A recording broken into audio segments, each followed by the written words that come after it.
سړي له خدای په مخ ویښته راخیږي، په بریتو ویښته راخیږي. ښځه چونکې الله پیدا کړې دې دپاره ده چې د انسان جذبات روچت کي او د انسان خواهش روچت کي. هغې له خدای پاک مخ د سړي نه ډېر ښکلی پیدا کړی.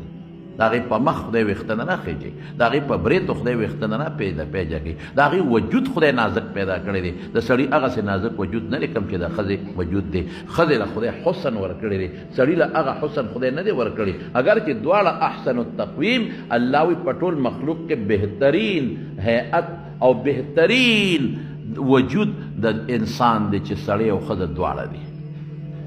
د حیوان نه خدای په فرق دواړو ته کتلی دي. حیوان په څلور بولې ګرځي، ښځه ده او که سړی د نیغ به ګرځي.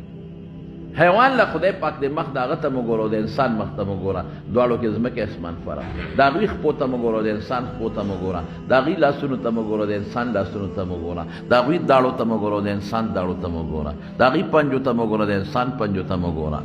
ځمکې اسمان فرق دی. انسان که سړی دی که ښځه ده، نو الله وی خلقنا الانسان فی احسن تقویم.